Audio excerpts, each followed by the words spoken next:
recite part of an ancient blessing the Jewish people have said for thousands of years called the Shema.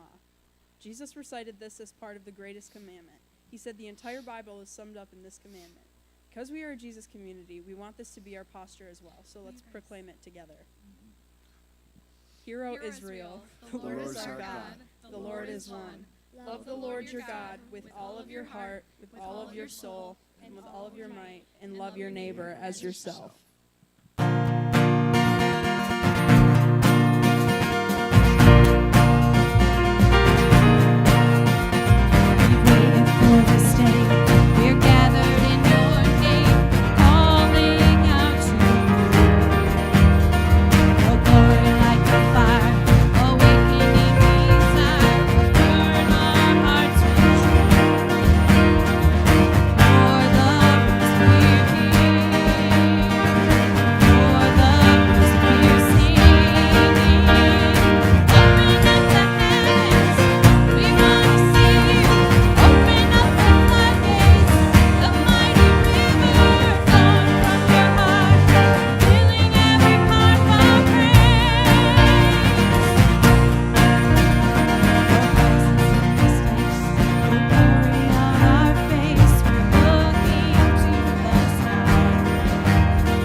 Thanks, Lauren.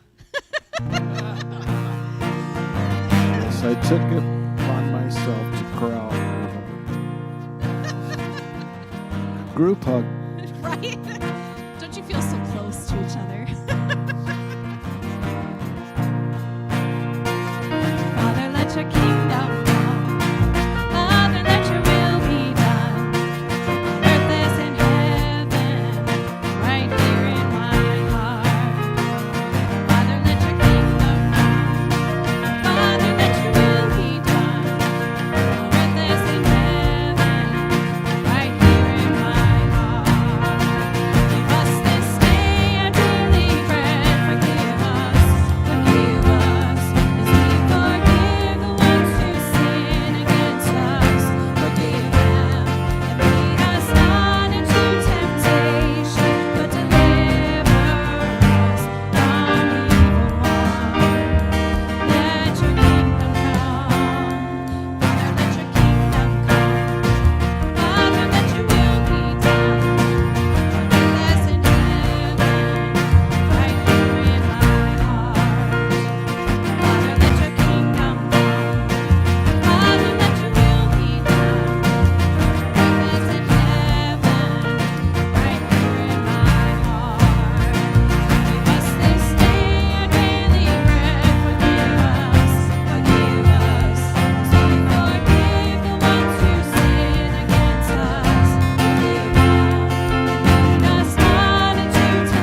Heavenly Father, thank you so much for today, for another beautiful day that we get to be here in your house, worshiping you with one another. Thank you for every single person gathered here, watching online.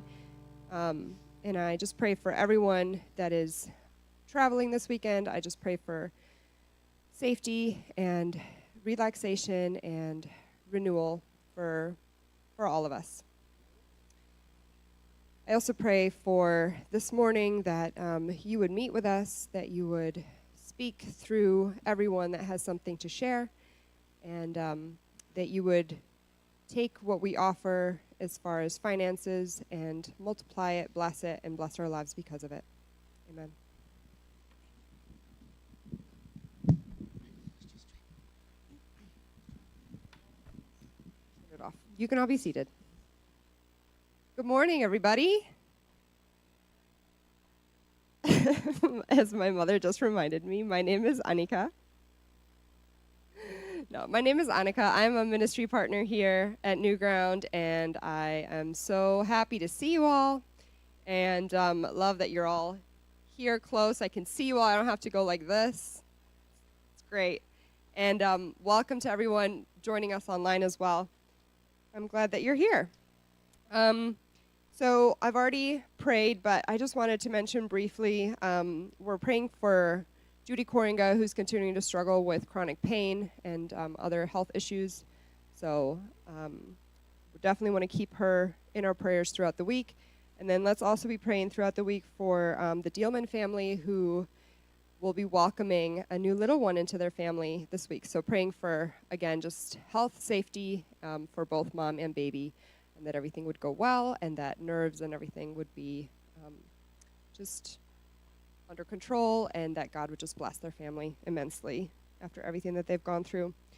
So this is also our time of tithes and offerings, and in this church, we don't demand money at all. That's not our thing, but we do welcome it because we recognize that it's a form of worship, and that God has wired the universe to be generous, and he invites us into that generosity as well, and into that practice of giving. So there's a few ways to give. You can obviously give in person. We'll pass some blue little bucket, bowl is a good word. Little blue bowls will be passed. So you can put cash or a check or whatever you want in there. Not whatever you want. Come on. You can also mail a check.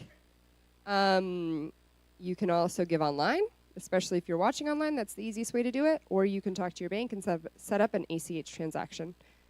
And with that, I've already prayed, so let's go ahead and do the offering. I'll be back with announcements shortly.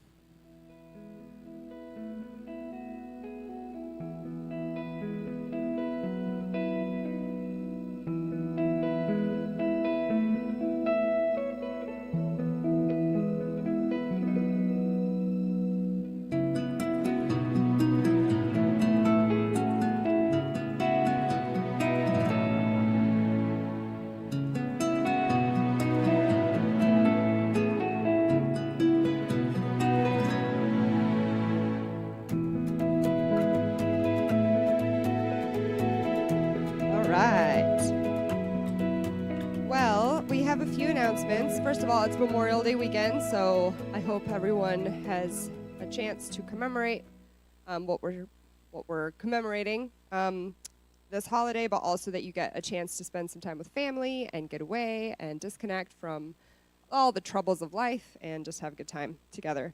We would love to connect with you if you're new, or even if you've been coming for a while and you just feel like you're not connected.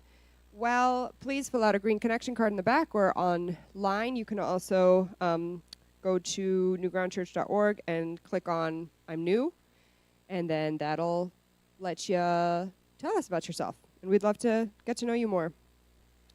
Several announcements today. So the spring cleanup was supposed to be yesterday, but we postponed it, and we have not decided on a new date yet, so details to come. Just stay tuned, and if you are interested, is there a sign-up sheet? Let someone know.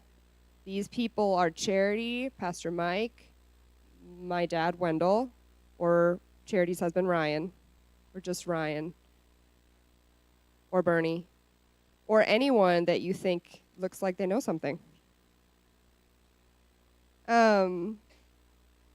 If they don't know, they will direct you to someone who does. All right, family camp. This is super exciting. It's the first year we're doing it, but hoping to keep doing it in consecutive years. It'll be Camp Mishawaka from June 6th to 9th. So Thursday, I always get these days wrong. Thursday to Saturday? Is that right? Thursday, Friday, Saturday night. Sunday, we're here. So make sure you pack up in time to come to church. If you are planning on coming, so if you still want to camp, you can just talk to Wendy Osterbahn. If you are not camping but want to come on Saturday, please sign up. There's a sign-up sheet for a potluck. We're having a potluck. It's going to be awesome. So we'll have it there. So again, this is Camp Mishawaka on the 8th. Correct? That's a Saturday. Excellent. And then on Sunday, like I said, we all want to be back here for our meeting, because after the meeting, we're going to have, or after service, we're going to have another potluck. Woo! And we will also have a congregational meeting. This is a really important meeting because this is our chance to vote on the new elder, deacon, and nominating team members. And I have exciting news this morning because I get to announce our final slate.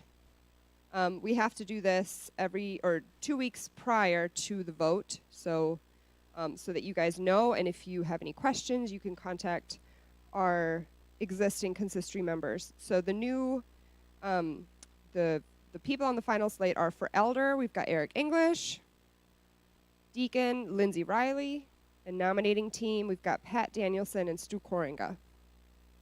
So again, if you have any questions about that, feel free to contact Grace Peterson, Sherry Steenwyk, Jim Henderson, Pastor Mike, Justin Visser, Wendell Schmidt, or Kyle Kantz. And they will be happy to answer any questions.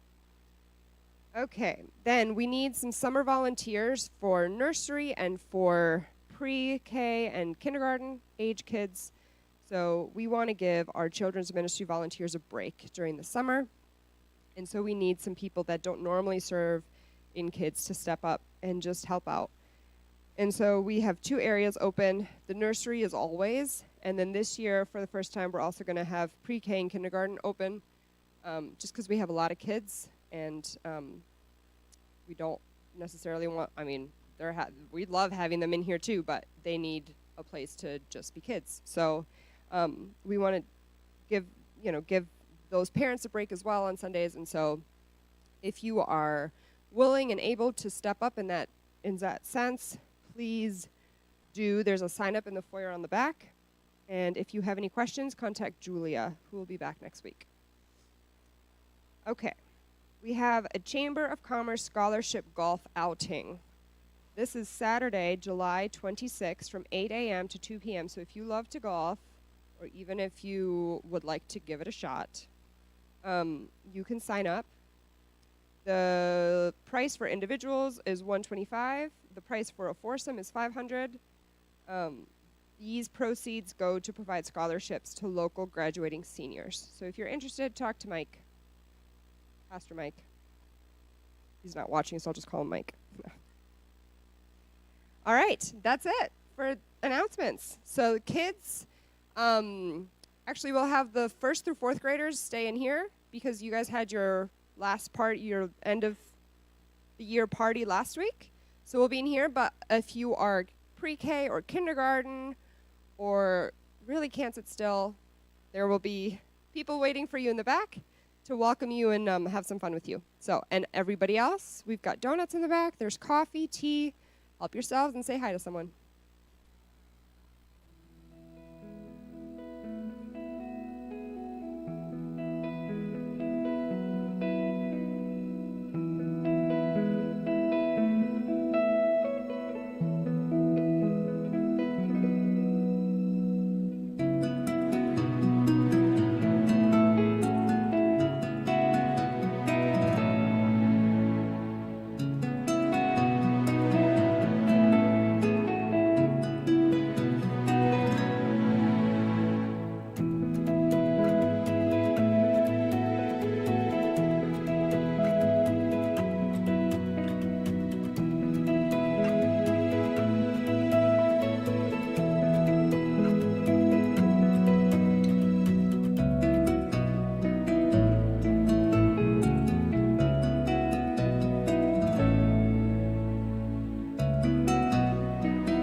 Awesome. So as you're making your way back to your seat, I have a pop quiz for you guys. Are you excited? Okay, and if you're new with us today, so I see a couple new faces, this is not normally how we have service. Today we're actually going to be sharing God stories. Normally Mike is here and shares a message, and it's really nice, and but this is a little out of the norm. So I hope you enjoy and you have a lot of fun. Okay, so I wanted to talk a little bit. So I talked a couple weeks ago about authentic community, right? And that's one of our values here at New Ground. So I thought it might be fun to quiz you to see if you guys know how many values we have here at New Ground. 5. Yes. Oh, yes. Five values here at New Ground. So we have these awesome infographics around the church. So, what's this one over here? Prayer filled. Okay, good. I wrote it down. I have a cheat sheet, so it's not really a pop quiz. I cheated. Okay, what is this one back here? It looks like a vine. Generous hospitality. Good job. Yay, good job. Okay, how about this one over here, this first one? Scripture focused. Good job. Yep. And then these two are my favorites.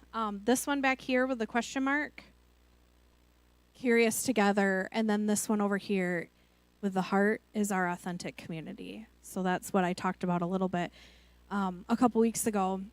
And I feel like I missed an opportunity to share with you. Remember when if you guys were here on Mother's Day? Yes, some of you were? Okay. I talked about how I was nervous and how our body can't differentiate between the feelings between nervous and excited. So like when you're nervous, what does your body feel like?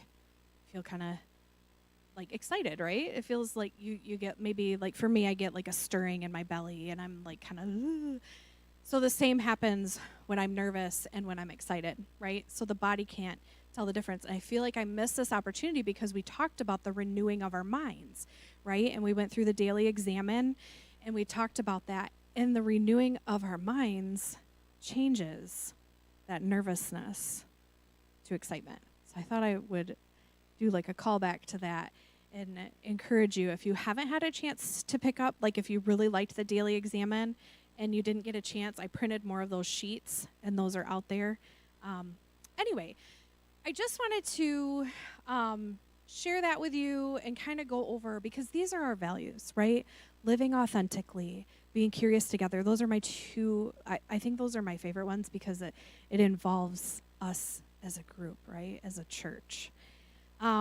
So today we're going to share God stories. And so you are welcome to think about our values and think about a way that maybe God's been working through your life through prayer, or through prayer here at New Ground, or through prayer with, somebody outside of New Ground, maybe a neighbor, or how is he working in that.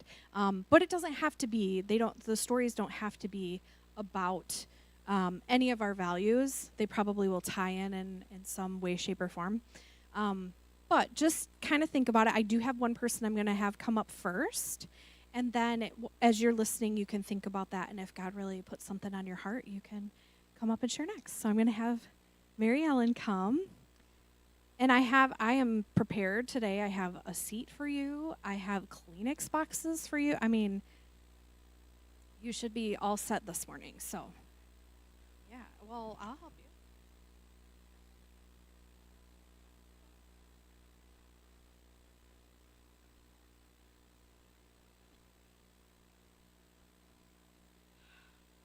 Yeah, I'm scared. Okay, this has been coming for a long time. Pastor Mike has been wanting me to do this God story for quite some time, and it just never ever happened. So basically it's a story of gratitude, and it's to him and to New Ground. When he came here 6 years ago, he was meeting with all kinds of people, wanting to get to know them. And so, sure enough, my turn. We went to EB Coffee, had some coffee, and got to talking. And about that time, my mom had fallen, and she was in a rehab home. And so I was having to go out to Zeeland quite often. And it was taking quite a bit of gas to go out there all the time. And so he says, well, I think we ought to have a gas card. And I said, no, I'm doing okay. I'm doing fine. And he finally said, he just grinned. And the next week, sure enough, there's a $100 gas card. And I'm going, I told you no. And it's way too much. And 2 weeks later, she died. And so I was going to need this gas card really, really, really bad because I was having to go to Zeeland every day. And I went back to church the next Sunday, and I just looked at him and I said, you knew, didn't you? And he just grinned. Well, my biggest piece of gratitude was I've always been a taker because I never had anything to give except myself. But when I got my inheritance, church got their gas card back, and they also got a 10% tithing. And it filled me with such joy because I could finally give back freely and with all the love in my heart. Back in 2006, in August, I was diagnosed with kidney cancer. And I didn't know what was going on. The tops of both arms hurt. And they kept saying, is there anything wrong with your stomach? No. Just feels like this pumpkin's trying to come through my chest and end up the size of a dime. So they took me to the hospital and took, C-scans or something, I don't know, top and bottom. And they come back and they say, you have cancer. And I screamed. But my thing is, I didn't have the heart attack until later on that afternoon because the pain in the arm had gone away, but the pain in this arm hadn't. So I thank God every day that I had a heart attack. I never would have found that kidney cancer.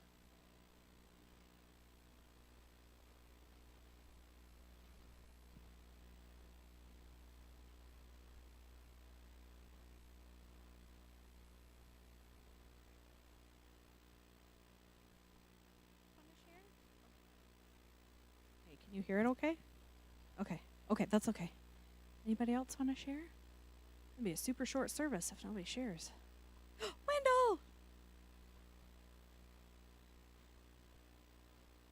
So this is more of an observation than really a God story, but who knows?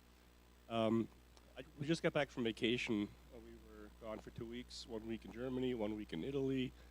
And that's the first time I was in Italy, and it was really glorious. Every day was a new highlight. And it was just really special. And just me and Karen, and you can hear I came back with a cold. And on top of that, allergy season started, so my eyes are a little bit, puffy. So anyway, we were in Turin, and then we were in a city east of Turin called Alba, and that's a wine-growing region. And in Turin, it's an old city.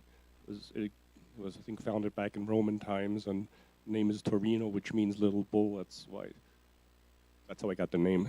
And after all that time, there are so many beautiful buildings in that city, and churches and museums.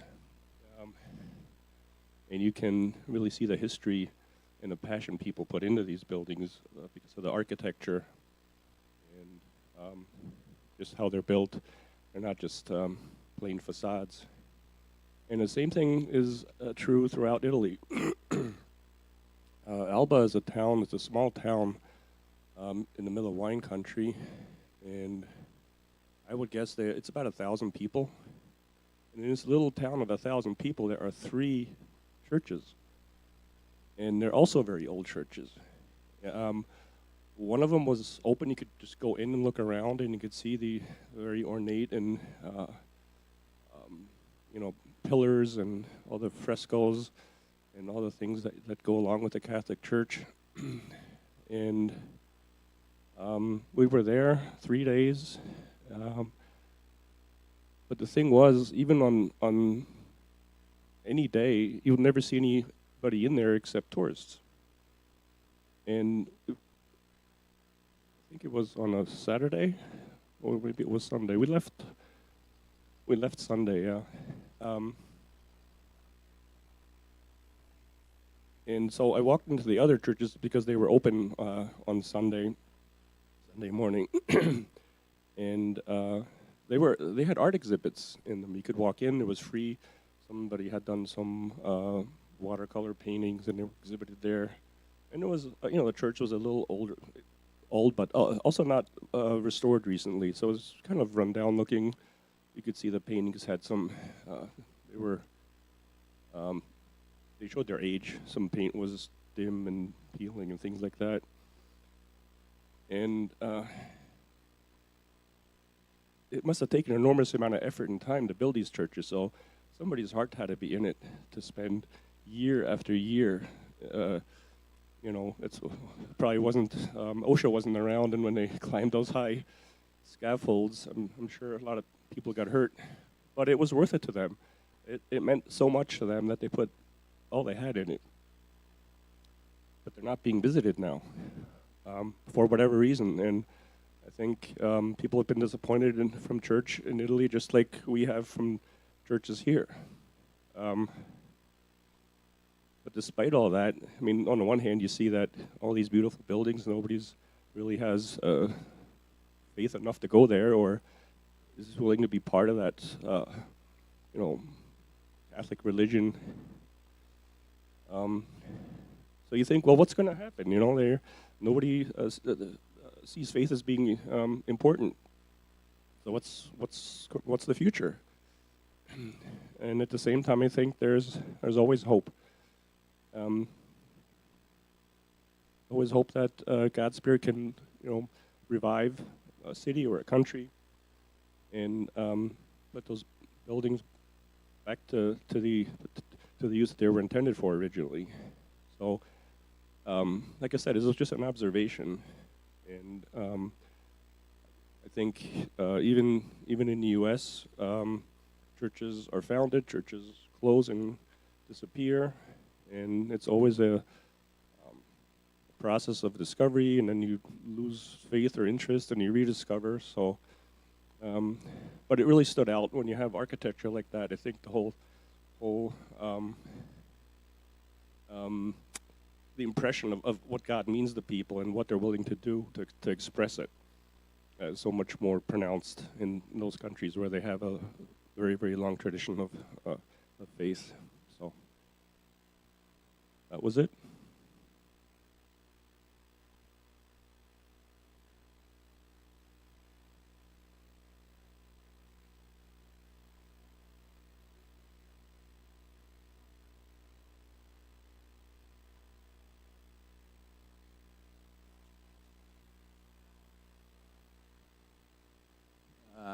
What is it, chapter 4, continuing story? As many of you know, my wife passed away a year and 2 months ago now, and testing, I guess I'm in here. And it's been quite a journey. I was blessed that, Doreen was able to retire mid-50s, and we paid off the house and fixed the roof and said, go for it. And she had a lot of time with her family and kids, raising them. And then I lost my job, and then it was COVID, and, it was like one thing after the other. But when you look back, don't you see what God did? How he led you through that. He had a purpose for it. And sometimes it's hindsight, but that's when I celebrate him, because we had all that time in retirement together. We, I should still be working. Maybe I don't know. Woulda, shoulda, coulda. But if I was just retired this year, we would have missed all that. God gave us that. So after she died, everything I knew was, with Doreen basically in the house, and companionship, was something that I searched for. But in November of last year, I believe that God told me it's time to discard your grieving. Maybe not discard it, but it no longer needs to run that part of your life. And you can let it go. And I was very grateful for that. I felt a lot of peace about that. And I actually said, you know what? If God has me for a single life, in different ministries and things, I'm okay. I'm remembering Doreen, still love her, but I can move on. And he gave me that. And at the same time, he gave me peace about what that would be like. And the really amazing thing is 1 month later, Chris dropped into my lap. And he's been giving us the opportunity to build that relationship. And I'm just so happy for that, because you never know when that twist and turn is going to come. And as soon as you get rid of something, you turn over something to God, you've done what he really wanted, and he gives you the things that you want in your heart. So.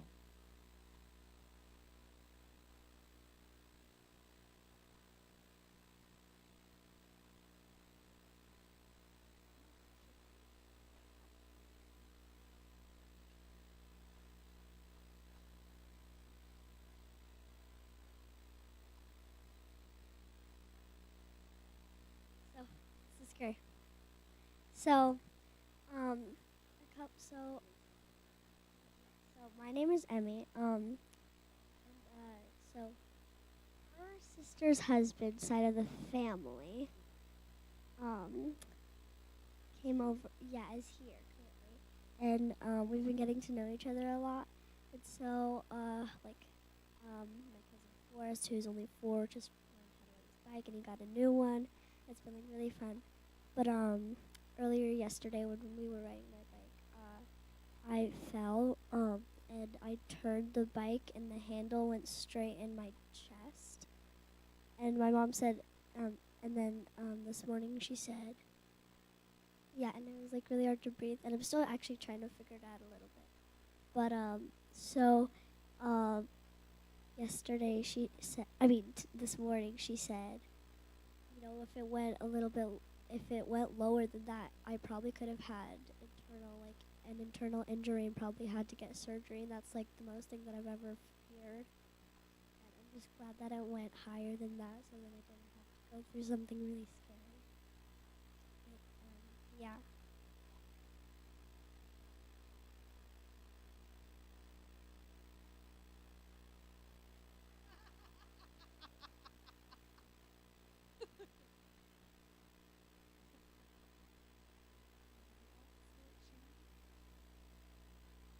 Not trying to guilt you in my.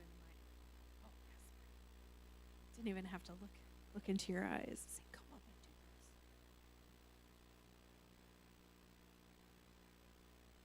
Good morning.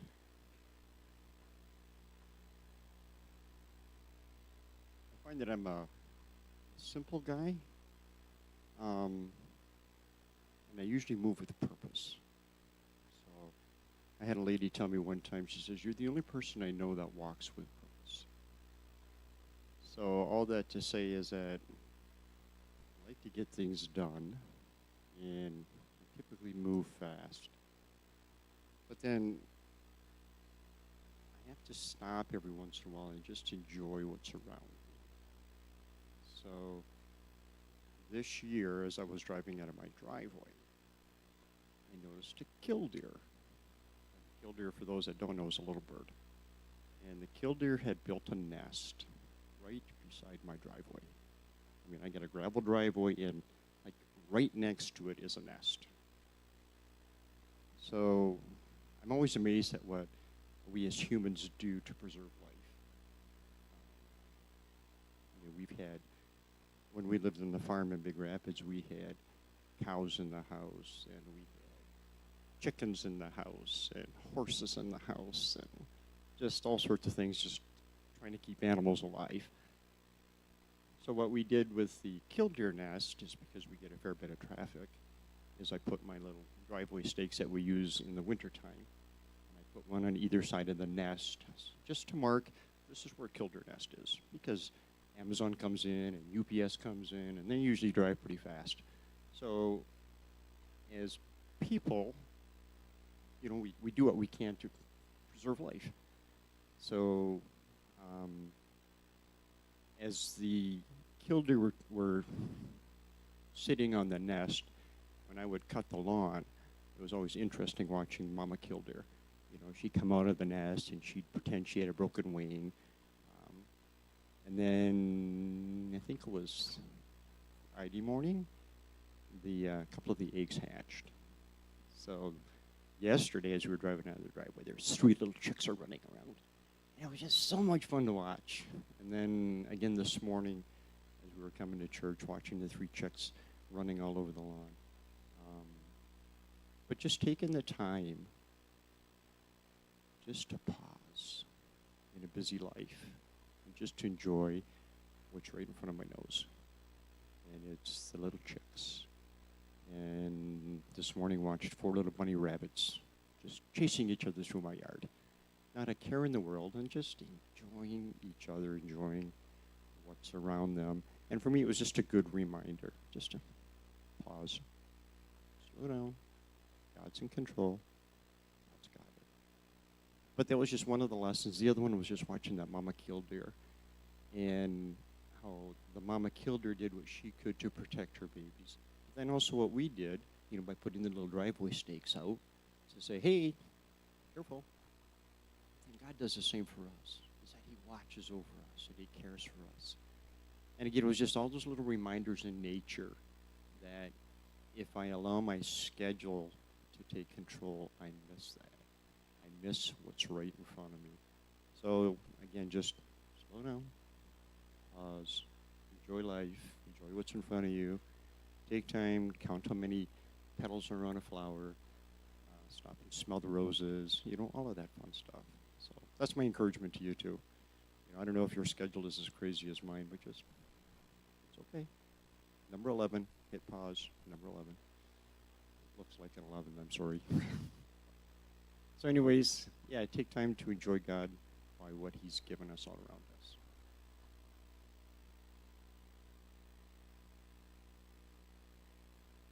Practicing that pause is hard, isn't it? It reminded me of when I talked a couple weeks ago about the daily examine. So in that time, when you just take a minute and you just breathe, right? Do you want to share? Yeah, you do? Awesome. I know,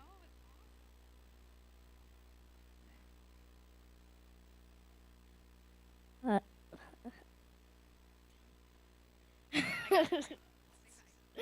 Hi, my name's Elias, and so I'm grateful that Olivia made it to regionals and for gymnastics, and when we were on the way back, it was raining outside, and Dad couldn't see on the highway because it was raining so hard, and there was a storm, and so I'm glad we made it off that highway, and Dad could see, and the storm stops, and Dad can see on the road. Grateful about that. Thank you, buddy. It's a great metaphor in life, too. Storm's coming. It looks like we can't get where we're going, and then God makes a way. I'm not going to say anything. Who's next? I've talked enough, so. No, I was going to say the same thing. That's awesome. how we can, it feels stormy in our lives, right? And then we just trust in God that He's going to get us where we need to be. Hi, Ziva. Okay, so this is really scary. I've never really talked in front of people before. So for a few years,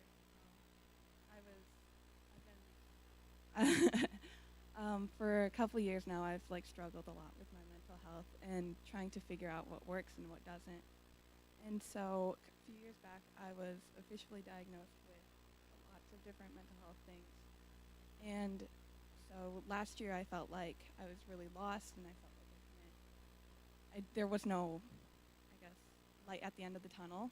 And so I remember the day that I was sitting in my room, and it was a Sunday morning, and I hadn't gone to church in probably a couple of years. And so I reached out to Cynthia and Emma, and I decided I was going to come to church. And I never really connected it until now, but ever since, I made it a priority that I was going to show up at church every Sunday and really try and get my faith back into me more, because I had let it go more. And ever since I did that, I've shown up at church almost every Sunday, and I've been able to improve my mental health. And actually, a couple months ago, I was able to quit every med that I was on for it, and I felt a lot better since. So I think that's just God working in me.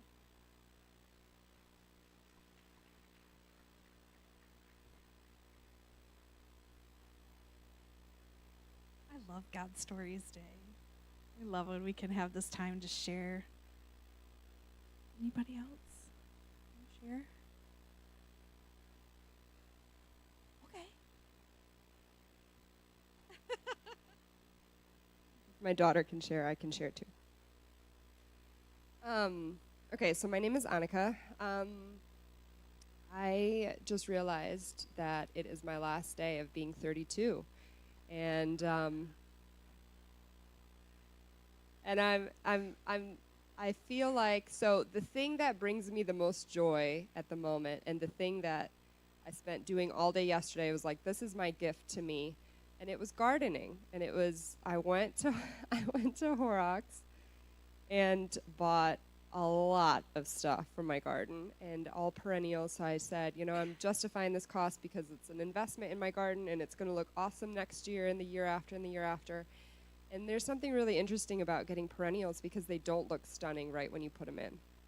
It takes time, and it is, you're planting something that is going to bear fruit, not now, but in a year from now. And so as a gardener, you have to have that vision of not just, there's nothing, and you create something out of nothing.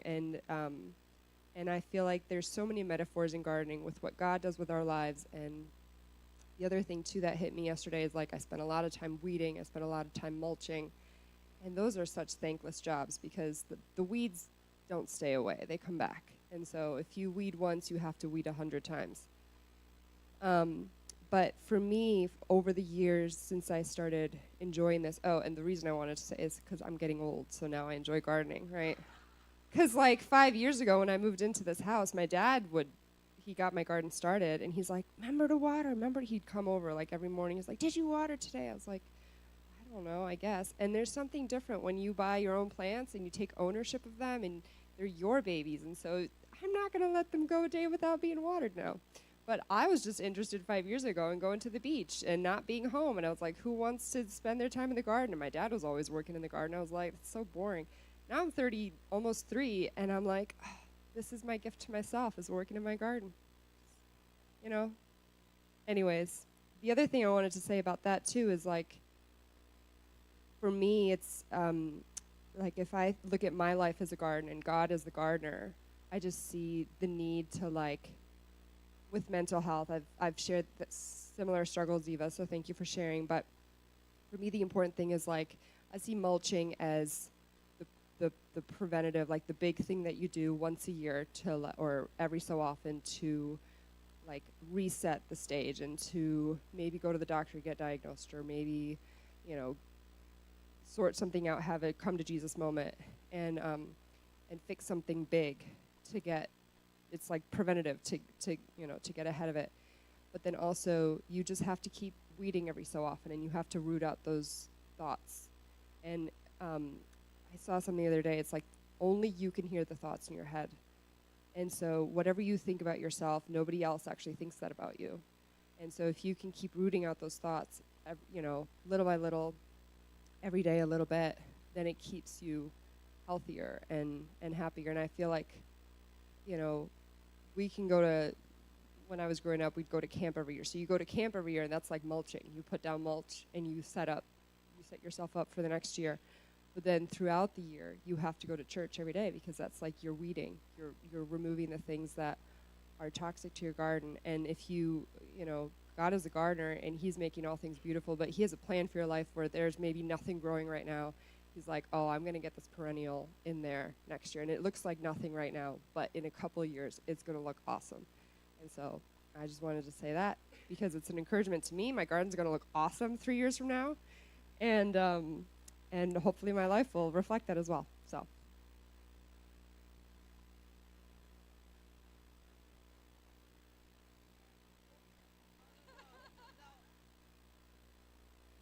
No, I just want to add to this. I had a friend, Crystal Dahl, and she was a gardener, and she would bring flowers to the church every Sunday. That was her ministry. That was back in Germany, and she doesn't live anymore. But she told me once that story, how she planted a beautiful flower, and it just wouldn't grow. And it would just be small, and she would say, okay, a little bit more water, a little bit more that. And she lost the patience and finally pulled it out. And it had roots. It had grown all the time, but she didn't see it. And she didn't have the patience. And that is a very good picture for us too. Keep watering and keep your patience. The roots are, everything is growing. The foundation is flat, and the foundation needs to be there in order for the flower to finally grow up and bloom. You need the roots.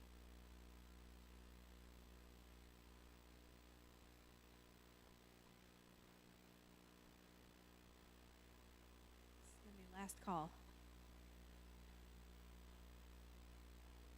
Yeah. Thank you. All right. So, 6 months ago, I was sitting in a hospital room in Detroit with my brother and my sister, and we were saying goodbye to our mom, basically. And it had happened really suddenly. She was working one day, had some pain, and got worse. And she's used to pain. That's kind of the deal when you have all the health conditions she has. But she knew it was different, and so she went to the hospital from work and ended up in various hospital stays for the next month or more, maybe, because I think it was at the end of October. And there were a lot of just shocking moments and just a really quick deterioration. We were, me, my brother, my sister, we were very shocked and just trying to adapt. And our mom is our hero. She raised us alone. She overcame so many trials. She worked incredibly hard to make sure she could provide for us. She showed up at all of our events. I don't know if she slept for 18 years. But she did all of that through a lot of pain. And so for us to have been given, that love and that start in life, when she had every excuse in the world to not be as awesome as she was as a mom. If you think about it, she was dealing with so many things on her own. And so we're just have always been really grateful for her and what she kind of gave us. And now that we're adults and we have kids too, and they get to be around her, it's great. So we were sitting there just kind of stunned, trying to come to terms with what was happening.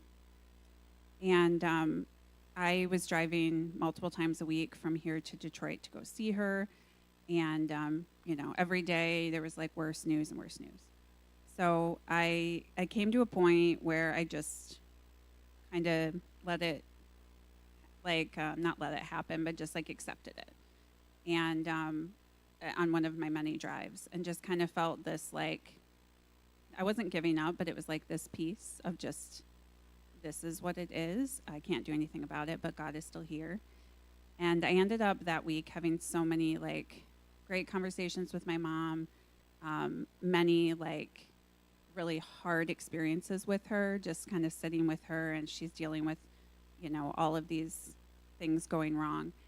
And it turned out to be such a really, you know, beautiful time in our relationship, which was great. But what's really great about God is you can't force these things to happen. You can't force meaningful spiritual conversations on someone. Like, so many things have to come together for the opportunity for these, like, conversations to happen. And they were really meaningful and wonderful. And I felt, like, grateful that I had a chance to kind of express things to her about who she has been into our lives. So then in early December, my mom came to live with us on hospice.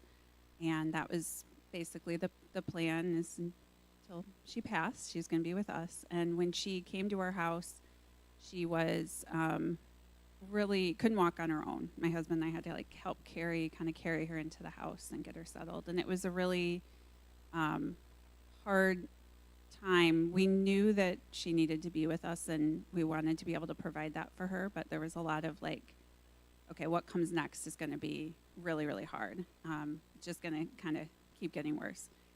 So again, I felt, Eric and I felt like we were doing, you know, what we should do for her and to be there. And I appreciate him, because it wasn't something I had to convince him about. It was something we both just knew was right. So that was almost 6 months ago. And there have been, you know, a lot of moments where I thought, okay, this is it. But then, like, inexplicably, my mom would rebound and get better. And she still has, like, underlying stuff that's going to be there forever. But we have had the opportunity to garden together, which I'm never particularly good at following through on. Like, I'll get something in the ground, and then Eric will be like, are you going to do anything with it? No, probably not. But now we have strawberries and raspberries and more to come. But what's really amazing about this is just my mom's doing great right now. Like, she's off visiting friends, and she's, you know, she had worked so hard her entire life, and this kind of forced her to retire, which she did not want to do. But despite the challenges that are definitely still there, she's had more wonderful days than not. She's we're getting to spend so much time together that, like, life doesn't normally allow. We're cooking together. My family is getting better meals. They're thrilled about that. Yes, she wants to be very helpful around the house, because it's her physical therapy. Anyway, all of that to say that, like, I expected to lose my mom before Christmas, and I expected it to be just like a really, really heavy time. And instead, she's very independent and doing really well right now. And I know that can change in this heartbeat, but I'm just really, really grateful for all this time, because we lived out of state for a long time, and we just didn't get all that grandma time. So I'm grateful for what God has done and continues to do, because she's got the joy of living, and her body is cooperating right now. So I'm just super grateful for that, and want to thank everyone for prayers. And I know people brought meals too. So thanks to this church, and grateful to God.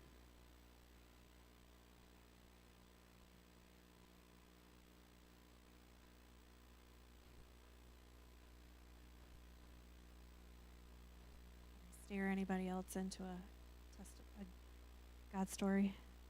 No? Well, I would love to pray for you guys. So if you want to stand.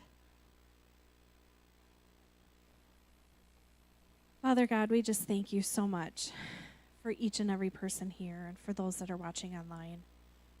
God, we thank you for the many ways that you are just showing us who you are in the little things, and driving through the storms, Lord, and in the big things too. God, we thank you for the healing that you bring to us. We thank you for the healing of our hearts, of our minds, of our bodies. I pray right now that each and every person in this room would just feel your peace as we go today, would just be so grateful for who you are, and that would reflect as we go through the week. God, thank you for meeting us here today. Thank you for your love, and thank you for sending your Son. We love you, and we want to give you the praise, honor, and glory. In Jesus' name, amen. Go in peace and the knowledge that you are loved, that the God of the universe is in front of you, behind you, beside you, above you, and below you, and that he loves you. Grace and peace, my friends.